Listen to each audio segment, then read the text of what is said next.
and I work as an academic coach in the gifted department.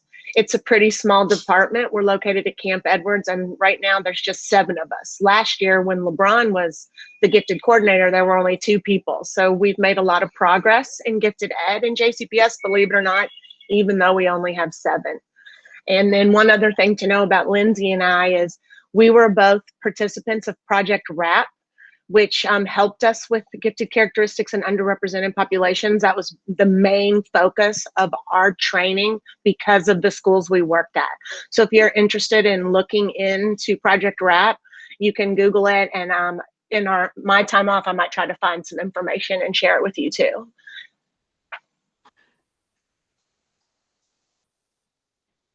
We see in those underrepresented populations, when we talk about underrepresented populations, we are talking about Black students, Hispanic students, our multiracial students, our students who have IEPs, our students who are developing English as an additional language, and our socioeconomically disadvantaged students, so our students that qualify for free and reduced lunch. And then we're going to discuss a special considerations policy and how that can be used for gifted identification. If you are a walk-in, meaning you did not sign up or pre-register on PD Central, make sure that you sign our walk-in sheet. Jenny, if you want to put that in the chat, you may have already done so. I can't see. I'm on it. Perfect. Just make sure if you are a walk-in that you sign that so that we can make sure you get your credit. If you already registered on PD Central ahead of time, then we are taking your attendance with a Google Chrome extension, so you don't have to worry about signing in or anything like that. And I guess I'll introduce myself now. I'm Lindsay Donnerwike. This is my 7th year teaching. I've taught 1st through 3rd grade, and am now a gifted itinerant teacher for kindergarten through 5th grade. Monday through Thursdays, I work at 4 different schools supporting their gifted students. And then on Fridays, I am in the gifted program office or out in other schools that are not assigned to me, helping with identification.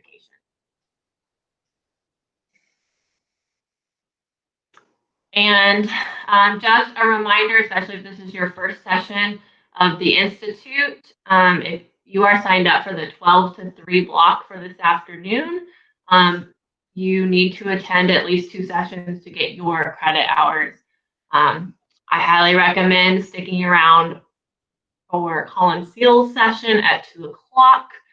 He is phenomenal, and you will not regret attending his session. And if you've missed any of the previous days for whatever reason, I know we were competing with Kentucky Go Digital. I really wanted to attend both, but we were unable, obviously. So we're loading all of the videos, the recorded sessions, into our schedule. And so now, instead of Google Meet links, you can access anything from yesterday or Monday, including Colin's session, by video or on demand in case you want to share with your staff. Please keep in mind that we have to keep this within the restrictions of JCPS. So I have limited access to only JCPS email accounts. And so if you're using a personal account, you won't be able to access those videos until you log in as in your JCPS. So kind of our learning goals for today is to learn how to use the special considerations law within KDE to identify students from those underrepresented populations. We're going to look at some of the equity issues in our district and how you can determine equity issues in your own school's GT identification. We're going to discuss ways to prevent gatekeepers in gifted and talented in terms of racial, linguistic, and socioeconomic equity. And then identify characteristics of giftedness in those underrepresented populations. So we are well aware of the inequities in gifted and talented. And here are some of the reasons. We, as educators, have a bias, and a lot of times gifted identification starts with teacher referrals. And so the under-referral of certain populations of students because of a kind of a deficit view of students instead of a proficiency view. So we tend to focus on their limitations or what they can't do. and not as much on what they're proficient at and what are their gifts are. Because we know students do not have to be gifted in all areas to be identified as gifted. All of us as educators are aware of test biases that we have. We know they're linguistically biased, they're socially biased, and definitely culturally biased. And so test bias really limits the qualification of many populations of students as being identified as gifted. Another one is an acultural view of giftedness. So we tend to have a view of giftedness that is the same across all cultures, and that's just not the case. It manifests itself very differently in different populations, and so we're going to look further at that in just a minute. And then students have an inequitable opportunity to learn, as well as opportunities to be challenged or engage with rigorous tasks. And that leads to never giving some students opportunities to show their giftedness because they're not engaging with rich or rigorous tasks. So we're going to look a little bit at the acultural view of giftedness, because I think this is something that is oftentimes overlooked.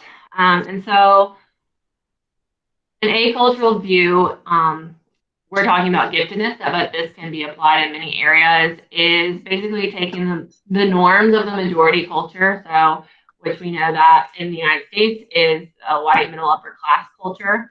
We tend to apply those standards of giftedness to all populations, and we're not considering how their culture, their background plays out and how their giftedness is manifested or shown to us.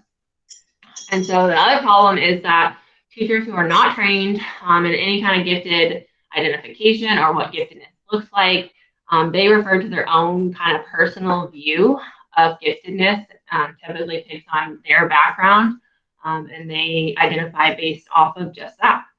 And so the more we can recognize that we have, these biases that come into play when we think about what giftedness is and what it looks like, the better, because then we can kind of battle that teacher bias we all have of how we're choosing or referring students for gifted services. So knowing that there are a lot of issues that prevent students from these underrepresented groups from being identified, KDE does have specific laws in place to help combat that issue. That is called our special considerations.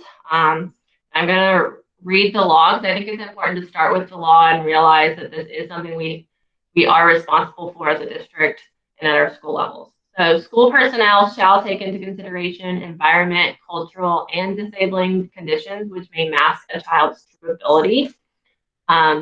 Special considerations include disadvantaged students as identified operating under conditions detrimental to cognitive or affective growth due to socioeconomic limitations, cultural factors, geographic, and various combinations of these.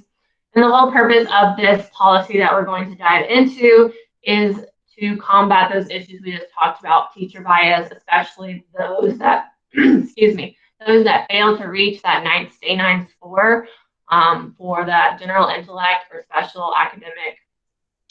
specific academic areas. And so this policy allows a little bit of wiggle room with that stay 9 to make sure that we are not being exclusive when using test data and teacher recommendations. And so in the Kentucky Accountability System, it talks about equitable access. And so simply put, what this policy is it's stating that equitable access to gifted and talented programs means that the demographics that make up your gifted and talented program should match the demographics of your school population. So if I am teaching at a school who has 50% students who are Hispanic, then in my gifted and talented program, about 50% of my identified students should be Hispanic, and so on with other groups of students. Okay, so I want you to just take a look at this table, and I'm not going to explain a whole lot of information yet because I just want you to look at it, but I'm at least going to tell you what all of the columns are. The first column is the JCP demographics from the school year 18-19, so be clear on that. The school report cards are always a few years behind if you look at those. So this is old data and our numbers are looking better, but I want you to see. And then the next column is the total gifted and talented participation in JCPS. And then I took a sample South End school and showed you their school demographics. And then I showed you their GT demographics. And then I took a sample East End school and I showed you their student demographics and want you to see their gifted and talented demographics. So Lindsay, if you'll click once for me. Sure. I want you to tell me in the chat, what do you notice? What, any thoughts? Does anything stand out? Or you can unmute yourself and interact with us. Either way.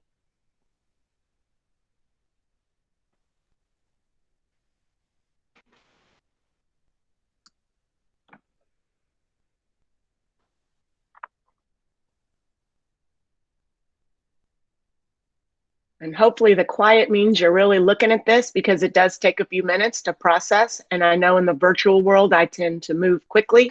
So I'm going to deliberately try to be quiet for a few more seconds to let you have a look. And feel free to share anything you notice, either through the chat or unmute yourself and join our conversation.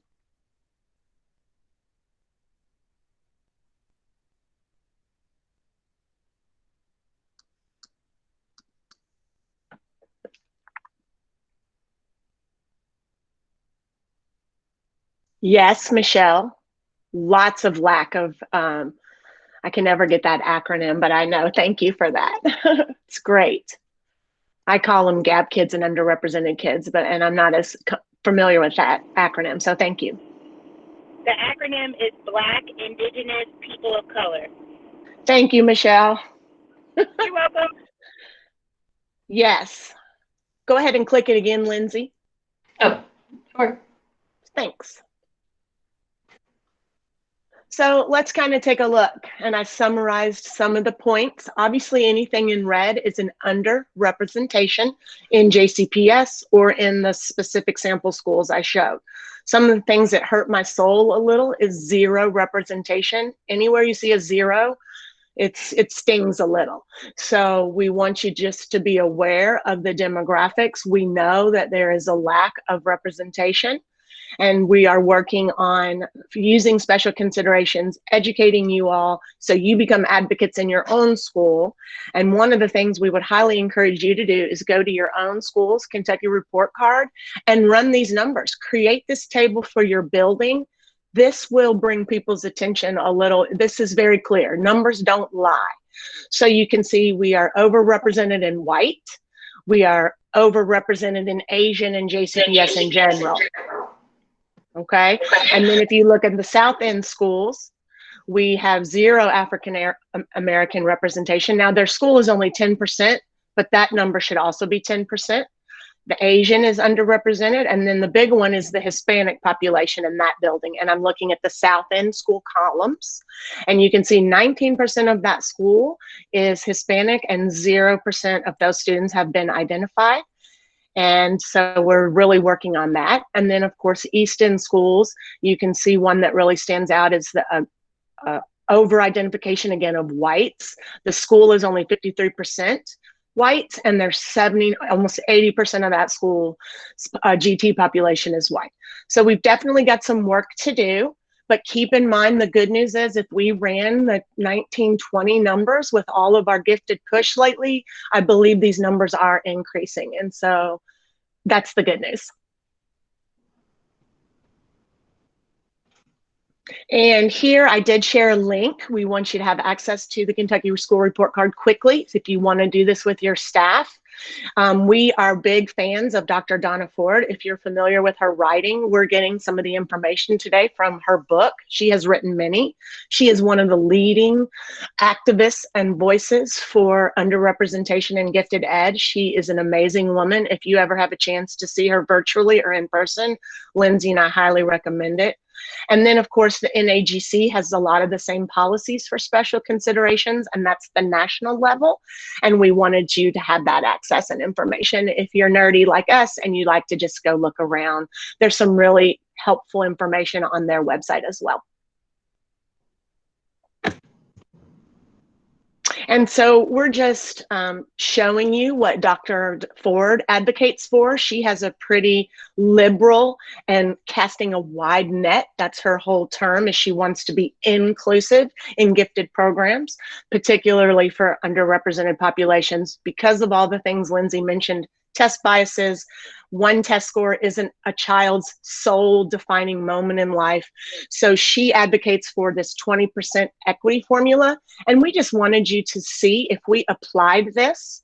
Oh, thank you, Lindsay, for that information. Sorry, I get distracted. You saw that. So anyway, we applied this to JCPS. So what I did is I multiplied the percentage of Black students in our district times 20% to get an equity goal. And so you can see in the bold number, the minimum target representation in our gifted program should be 28.96. And in the 2018-19 school year, we only had 19% of our students Black in our in our gifted program. And so theoretically, we need to increase that minimally by 9.96%. And she has this same formula broken down into males and females. As you can probably imagine, Black males are the most underrepresented group of all of our underrepresented populations. And then we move up from there. Hispanics have their own equity formula. And we really like to show people this just to help educate you and Donna Ford about Donna Ford.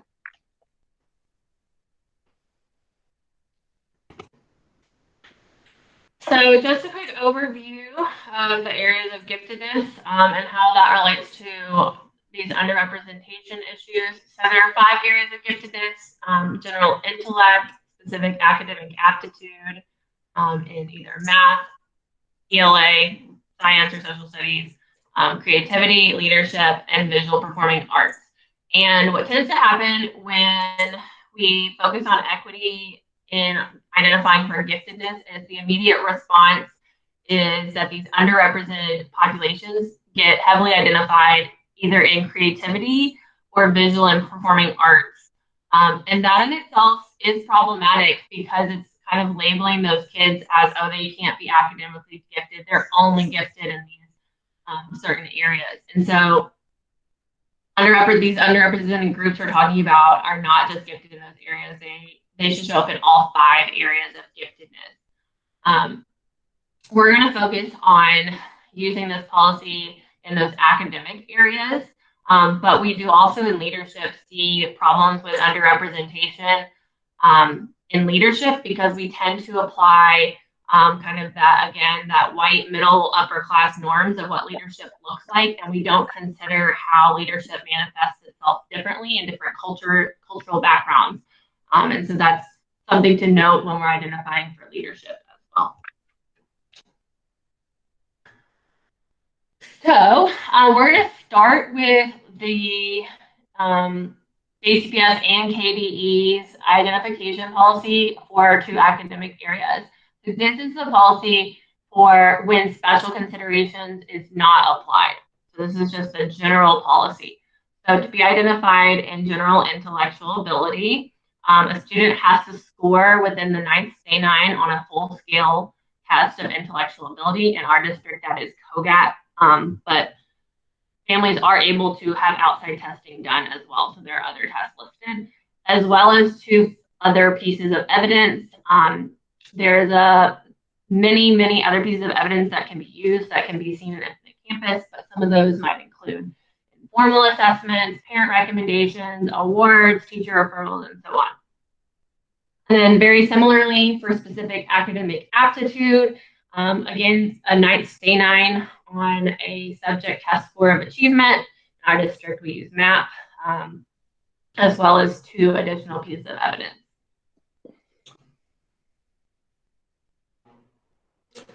So KDE does have a suggested implementation of special considerations, but it is fairly vague, and I think that is purposeful to allow districts to choose the best way to use special considerations based on their population of students. As we know, JCPS has a very different demographics compared to a lot of Kentucky, and so this vagueness does allow us to do what is best for our student population. So some of the things they recommend are involving all teachers that see that student. So not just the homeroom teacher or the core content teachers, but special area. If they are an ECE student, those teachers, ELL, and so on. They also recommend using teacher recommendations, involving families and allowing parent recommendations to be part of that process, and kind of meeting as a PLC to have conversations about these students. And so we are in the process at the Gifted office of improving our special considerations policy. It's a work in progress, as many of you know, excuse me. Takes a long time or people higher up than us to get things approved. And so this is kind of what we have offered as a solution to our equity issues, and hope to have this in writing and board approved soon. So one of the requirements by the state is that a test score does have to be one piece of evidence. But when using special considerations, that score does not necessarily have to be in a 9th state 9. So we consider, or we suggest considering for sure all students who score in the 8th state 9. So if we're looking at COGAT, that is a score of a 22 with one of the subset scores in the 8th state 9. And then if we're looking at MAP, that takes it down to the 90 to 95th percentile for identification in math or ELA. Now, we know that at many schools, even 8th state 9 scores are rare. And so using local norms or building norms or even subgroup norms allows you to look for outliers, even if it's not 8th state 9. So Jay's going to talk about that and how it looks a little bit differently at different schools. But you do want to like compare students to similar peers. So look for outliers in, for example, your Black student. So who stands out and who has similar background, similar experience, similar environment. And then the last thing is just considering students holistically. Students are not one data point. One test does not define automatically if they are gifted or not. And so just having a test score doesn't mean they're automatically qualified for giftedness, and not having the test score doesn't disqualify them either. And so we want to make sure that we're considering the whole student and getting away from tying giftedness just to one test score. And we have to remember also that if you're working in a building, which was similar to my demographics, we had many students who had trauma beyond things I can comprehend. And so if they have to come in and take a COGAT test that you think that's their main focus, if they've witnessed something horrible or they're subject to some serious trauma at home. So these are the reasons we advocate for multiple testing, definitely retesting and things like that. So we know this, we want to consider the whole child. And I think it's important to note even that COGAT, for example, is only given once a year, and sometimes only in 3rd grade, and then again, like not until 8th grade or middle school. And so kids can have a bad day, kids cannot try, they don't invest in it, and so limiting identification to that test score can be problematic. Okay, so we're going to look at 2 sample schools again, and this time they're 3rd grade classes. By the way, in the first, in the chart I showed you, those were middle schools, and I just kind of want to show you different samplings. Since we identify in JCPS in 3rd grade for all 5 areas, that is the reason I included a 3rd grade class. So I want you to just kind of take a look at this school's MAP scores, this 3rd grade class. And this is what we're talking about when we say different schools require different plans. You can see that, first of all, more than 50% of the students are below the 50th percentile. you have 1, 2, 3, 4, 5 students below the 10th percentile. So pretty low class overall. And then if you go to the other end where I've highlighted in red, you can see 2 outliers. These 2 students are almost 20 points ahead of the next closest kid. And this is what we mean, we hope gets approved, whereas I could take this data in the 8th stay 9 range or close, keep an eye on these kids, look for other points of data, and hopefully get some of them qualified. Because we'll see in a minute, right now, using just the regular policy, those 2 kids would not. And the good news in this school is all of these kids are demographically the same and of the same socioeconomic status. And so we can compare all of them. And that's why I really wanted you to see by all of them are the same. So we're comparing apples to apples here. Let's look at the next slide, Lindsay. So something that I forgot to say in the first session that I want to make sure now, we looked at math. This is the same 3rd grade class in the same school A, I'm calling it. And I want you to see that 3 students are outliers in the math. I'm sorry, this is reading because I can see the Let's Out range. I can see 3 students that are in the 80th percentile or higher. And here's the fun news about this. 2 of these 3 students are the same students who were well above the outliers in reading. So now that almost suggests I have 2 different data points to show that these students are clearly outliers amongst this 3rd grade group. And then I want you to see COGAT scores just to compare. Out of the students that were tested in 3rd, 4th, and 5th grade, only 13 students got a score of greater than 18, and only 1 student got a 24 or higher. And in this particular building, 24 is an exceptional score. It's almost like a perfect score, I could argue, based on what Donna Ford has taught me. So for this child to get a 24 is pretty phenomenal. And so the 2 students that I've highlighted as outliers in MAP scores, unfortunately, are one of the 2 listed as 18. So neither one of them scored in the 24 or in the 20s. So it's just something to notice also. And then I want you to see that 85 students got less than 18 of the ones tested. And so you can see special considerations. Without it, only 1 student in this building would qualify. And every research on gifted education states that any building has a population of at least 10% gifted. And so we're missing a lot of kids. And since this school is majority, I want to say 98% Black, this would be a huge increase in our numbers and a place where we would need some help getting some special considerations. Let's look at the next school. So now I've taken a sample 3rd grade from a different school, and I'm going to call this school B. And I want you to just almost look, we're going to look at math first. And so I'm counting 1, 2, 3, 4 students under the 50th percentile. So we're talking about a completely different demographic. I am sure you're not going to be surprised to hear that this school's demographics are 76% white. And so the comparison, you can see using just regular JCPS policy, 1 student in this class might be considered for a specific academic being in the 99th percentile.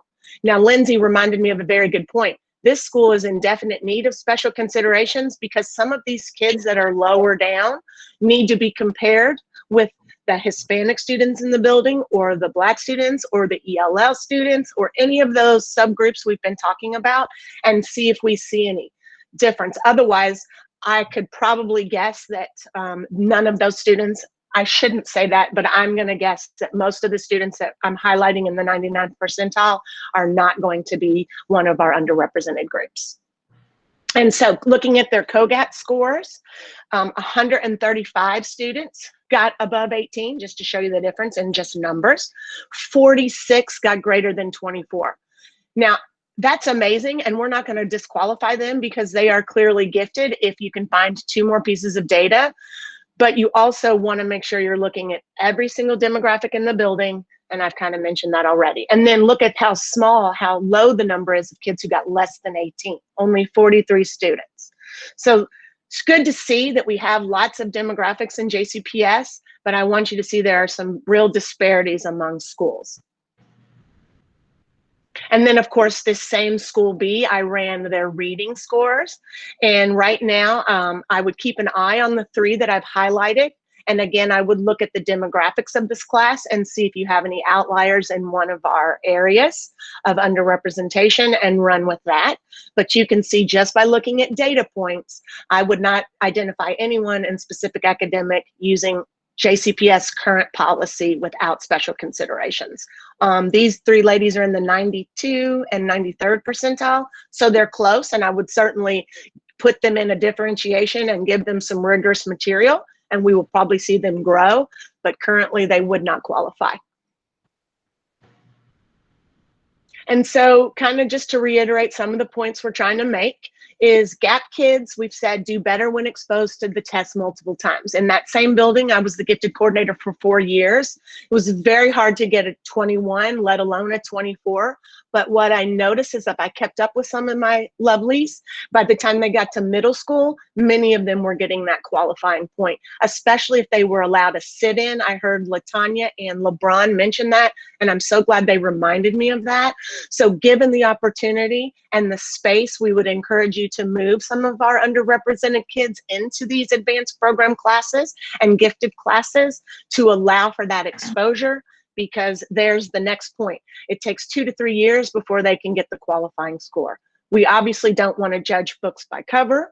We have gatekeeper effects from teacher biases that we've already mentioned, both explicit and implicit. So we want to make sure we're looking at that acultural view. We want to remember that students behind in reading or math are almost always overlooked, and that just means they haven't been educated or taught reading and math. It does not mean that they don't have the skills to do those things. So it's kind of a fun way to think about that. And then another really often overlooked area are students who qualify for IEPs. I have a background when I first started teaching in BD and EBD, and I noticed a lot of those kids are very misunderstood. And I think sometimes they're qualified there because their behavior became a problem. And I don't think enough of us think, well, maybe they were just bored. I didn't do enough for them and they became a problem. So I don't like to say problem. They became, they needed some help scaffolding to become successful. So, and then of course, Colin Seal's book, he really helped me with a microaggression I've been using for a long time by saying street smart kids. And I'm trying to correct my own behavior by just saying they're smart. That's not a thing we should use anymore, because that's indicating a lot of, there's a lot of implications behind that. And I'm just going to start telling people they're smart. That's how their smarts are coming out, that performance he talked about if you were in his session on Monday. And he brought up a lot about these kids don't often get identified because they're not applying that smartness to their academics. And he really brought up how that's a teacher problem. If kids aren't able to take those skills and apply them in academic setting, then that's a teacher problem that we're not teaching them to do that, and it's not a kid problem. So I really liked how he brought that up. I love that too, Lindsay. Thanks for bringing that up. And one thing I was going to say is, as teachers especially, with COGAT, for example, you're really able to advocate for kids taking it multiple times, because it is a school-by-school decision on who takes COGAT beyond 3rd grade. And it varies from school to school, and that's even an equity issue, because I've been at schools where every 4th and 5th grader retakes COGAT every year, and I've been at schools where they only retest people that scored 22 in 3rd grade. And so this is an area where even as a teacher, you can advocate for students having more access to repeated testing.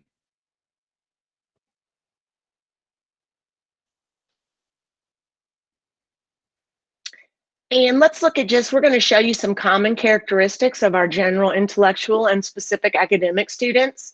Just kind of take a look through that list and see if you can think of any kids. Some of the ones from my little short time in elementary school that I noticed is the one where they have strong feelings and opinions, and sometimes meltdowns are, again, we put them into, oh, they have behavior instead of thinking about the cause of the meltdown, and maybe that's the only way they've ever been taught to express their feelings. And so we have to be careful. Many times little people express themselves with meltdowns, and that's a strong feeling. I think another one that popped out to me is repetition for mastery. Some of these kids at a very early age, you can say something once and then they pick it up very, very quickly. So let's look at the next list of characteristics, Lindsay. Before we go on, one of the ones that I saw the most in I have an elementary background, was just like rapid learning, and they may not be advanced learning, but they're growing at a more rapid rate than their peers is one that I see a lot of, especially in those that are developing their English language skills. And then we're going to look at the more characteristics of gifted learners. And I bet we can all understand the implications behind looking at these characteristics and what a teacher might think before they think, oh, this kid's probably gifted. And after I got my endorsement, there are so many kids in middle school that I think I missed, and it makes me think a lot more now because of things like they don't want to work with someone else. They're smart, and so they have their own ways. They use humor to put other people down. I mean, sarcasm. Kids who pick up on sarcasm at an early age, that's a sign of intelligence. They monopolize discussions. I've had so many kids like that. And then, of course, that perfectionism that we've heard so often amongst gifted kids. And if you can't get it right, or erasing a piece of paper so many times that you can barely read what they've written, that's a sign right there. You see a lot of kids, I'm like, what are you doing? Oh, I'm trying to fix it. It wasn't right. You're like, okay. So those are kind of some good characteristics to look at too. Does anyone have any questions? We've been talking a lot and we have a lot of information, but this is kind of heavy material, especially if you're new. Anyone, if you have a comment, throw it into the chat or unmute yourself, and anything, discussion points that you've noticed or questions you have.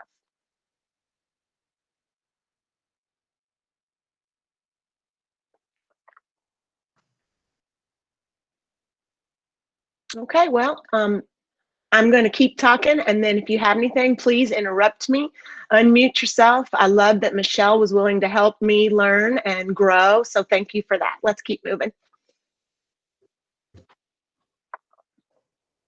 So I'm going to talk about real kids because I think for a classroom, this would have been helpful for me when I was learning myself. And I'm going to call this young man Dewan. And I want you to just kind of look at his scores and a little bit about him. And so he is one we would advocate for who needs special considerations. His COGAT score was a 19. He had a MAP score of 88% in reading in the 88th percentile and a MAP score in math in the 90th. So right there alone, his COGAT score is fairly high for his demographic and comparing him with other people who look like him. And his MAP and reading scores are both pretty exceptional. And so one of the things that I noticed about him, this was such a fun story. I had to sit with him during MAP testing, and he came across a math problem he hadn't learned. And he said to me, he's like, Miss Stitt, this isn't fair. I'm only in 3rd grade. We haven't been taught our times tables much yet. And he's right, developmentally, and I'm not that familiar with elementary standards, but I believe you start covering times tables in 3rd grade. So this is October when we COGAT test, so we weren't very far into the school year. And he was very panicked. He's like, how am I supposed to do good if I've never even been taught this? So his anxiety was there. He's demonstrating some of those skills of perfectionism. He did not want to get it wrong. So I sat with him and I showed him one time.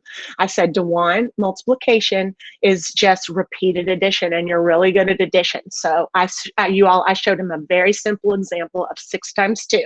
And I said, all that means is 6 plus 6. And then you get 12. And he was like, oh, that's it? And that was it. And I didn't think anything of it. And I looked over at that child about 15 minutes later, and on his scrap paper, he had the problem 67 times 19. So now we're getting 2-digit numbers times 2-digit numbers, and he is adding 67 plus 67 enough times that he was going to do it 18 times, and then the extra, I couldn't believe it, or whatever the math is. I'm probably misspeaking there. So he knew it and he got it right. And that's what we mean by that quick learning. I told him one time and he remembered that and applied it for the rest of the map. He ended up getting, you see, that 90th percentile score. So he's a pretty phenomenal kid. Let's look at our next guest, Leila here. Let's imagine Leila's in 6th grade and let's look at her scores. So you can see that she got a 21, which is would qualify her for our advanced program here in JCPS, but using regular identification, she would not qualify for gifted services. And then both her reading and math scores are pretty strong. So we have a lot of indicator test points indicating she's comparing herself with other people like Leila. She's pretty high flyer. And so one of the things that stuck out to me about Leila was her teacher assigned a passion project, and Leila chose to talk about the effects reading and math have on the brain. And when I tell you she researched this, she watched videos, she included pictures, she used the correct medical jargon, her sentence structure, her vocabulary, and the fact that she wanted to talk to me about this project till I had to say, baby girl, I gotta go. But that is the kind of thing we're talking about. She was passionate. She's focused on that topic. She wanted to go over it. She's ahead of her peers. And she was kind of a loner, I was told, as far as making friends. And so that's some of the things that, as we've seen, she's getting lots of characteristics. And one of the main reasons that we're advocating and hoping to get our special considerations approved for JCPS.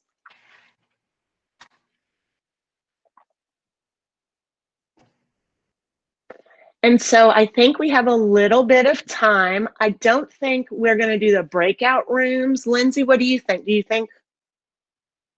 I think we could just discuss it, probably. Yeah. Here's what, we just have we have about 10 minutes. We are going to let you out early, just like we always do. We want to make sure you get into the 1 o'clock session if you have one. Plus, Lindsay and I are both presenting again at 1.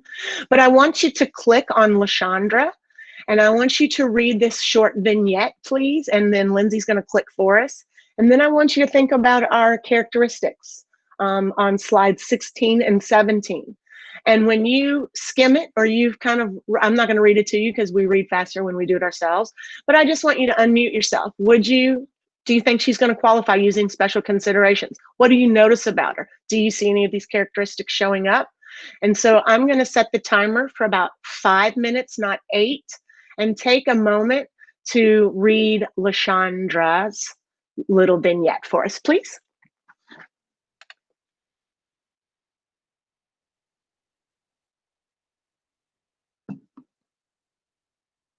And if you're having trouble, oh, good, Lindsay's already taken care of it. Never mind.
I don't know about you, but I'm seeing some of those things that LeBron and Latanya talked about this morning, and I know many of you were in that session as I'm reading back through this myself.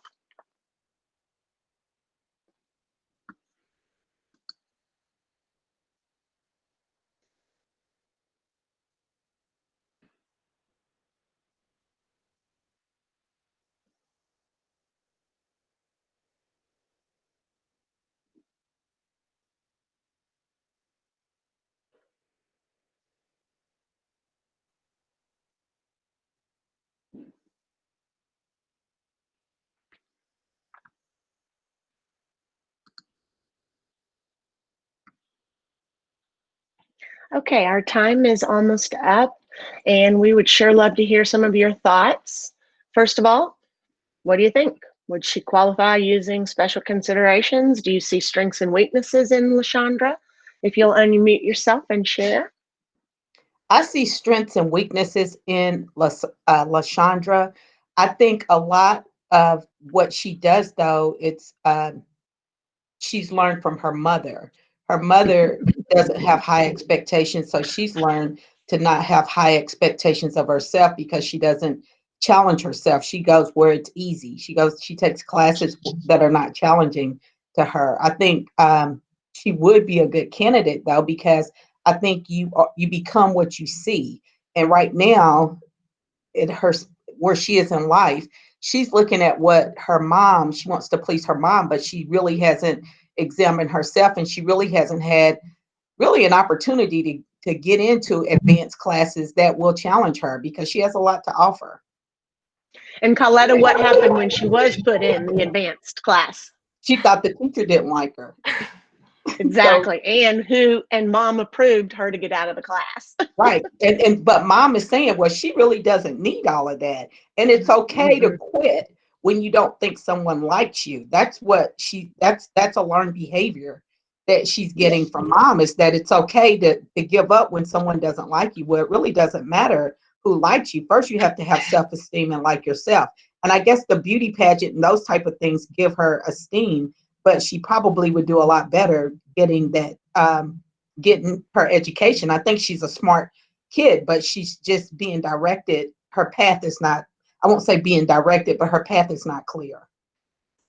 Michelle, I noticed in the chat you said you don't think she would qualify. Do you care to elaborate on why you think that?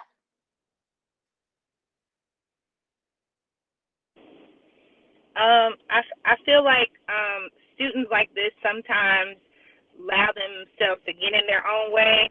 So just like the person prior to me speaking was saying, when she had the one class where she got the B minus, a lot of students put themselves in this place where they have to get certain grades. Like, that's all they think about is like, well, I have to get an A, I have to get an A. And so when she got that B minus, she got frustrated and, got out of the class or whatever. And I think she wouldn't have qualified traditionally because she's taken all these just regular courses.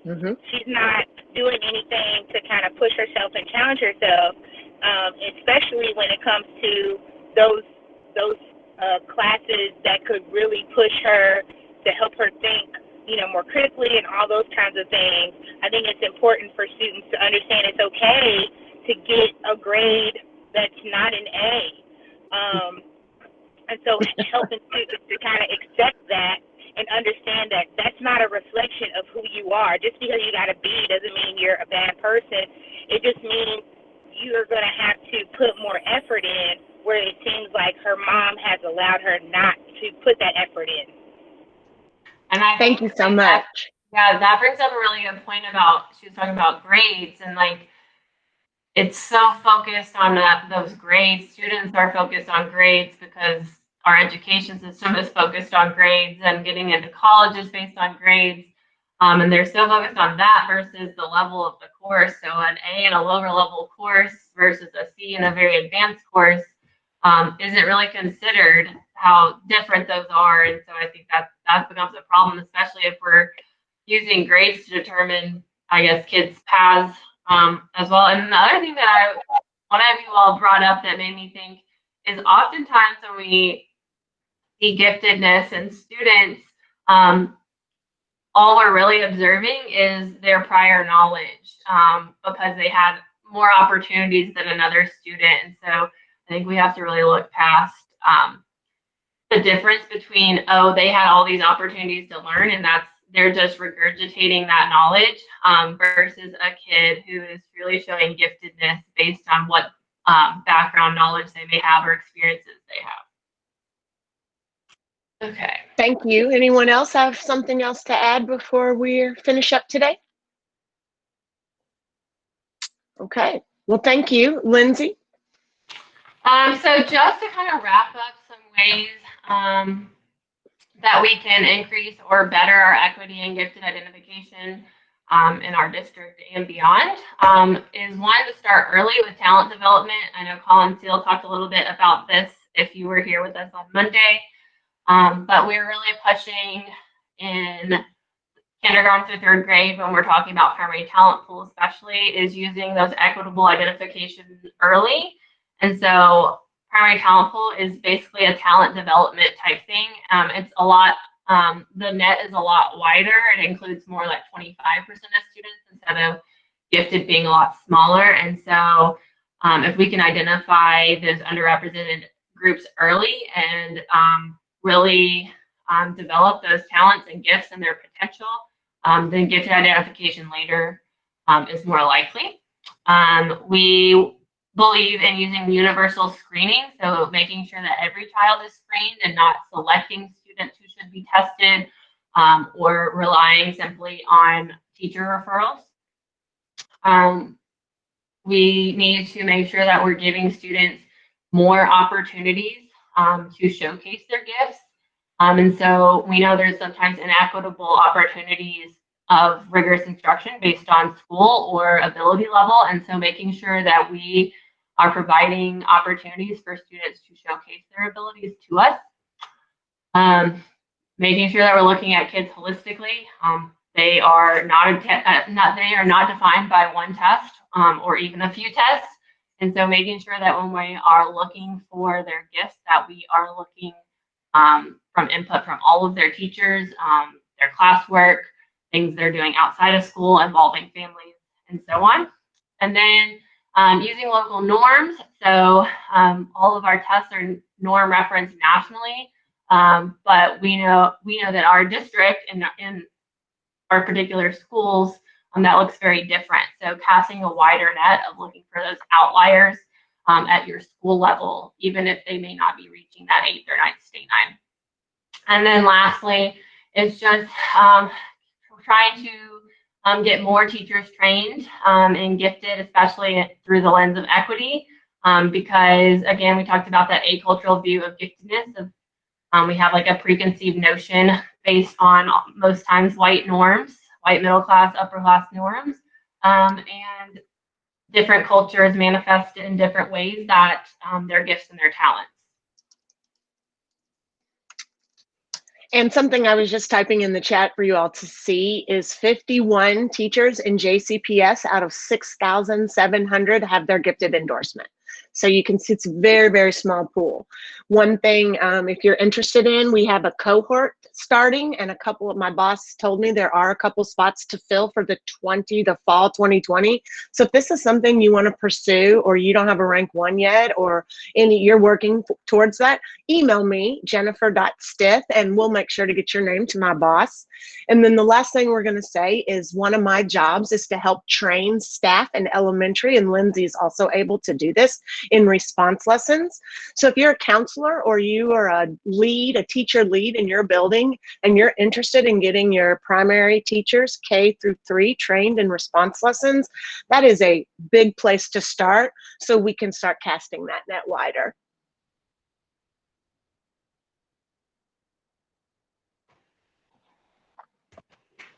And unless you have any questions, we've got just 5 minutes left, and you can email me. There's my email. Follow us on Twitter. Give us a shout out today if you enjoyed this session. And thank you so much. And then somebody asked for me to share the webinar link for Dr. Donna Ford, and it's also with Dr. Luke Wood, if you're familiar with him. I'm going to put that in the chat in just a second. So if you're interested in getting that link, hang out for just a second. And thank you, Michelle, and thanks for being patient and help educate me too, and everyone else. Coletta, we loved your enthusiasm and your sharing out today, so we appreciate everybody. Throw us a comment in the chat if you have a question, or thanks a lot, and hope you come back and see Colin this afternoon, because he's going to be awesome.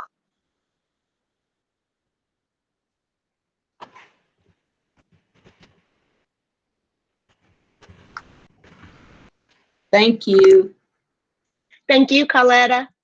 Thank you, Alrighty. Katie. It was good to see you again.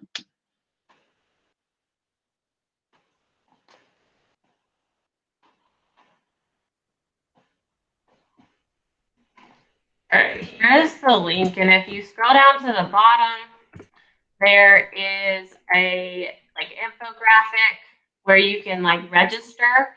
It's totally free, and then they are just broadcasting it once a week. I think it's either 4 or 6 weeks. They've already done week 1, but you can go back and watch it for free. But if you register, then they'll send you the links each week. I think the next one is actually tomorrow. I think maybe at 11 or 12. But the good thing is that since they're doing it on YouTube, they're available after for you to watch as well. And it talks about, Donna Ford's role is more about gifted inequities for Black students, but Luke Wood is talking about just general inequities for our Black students, especially in overrepresentation in ECE populations, and then just discipline inequities, how our Black students are being referred for behavioral issues and suspended and things like that. All right, ladies and gentlemen, if you're in here, we have to go because we have a session beginning in 3 minutes. So come join us if you're interested in creative strategies that you can take to the classroom right from the session. Thanks a lot.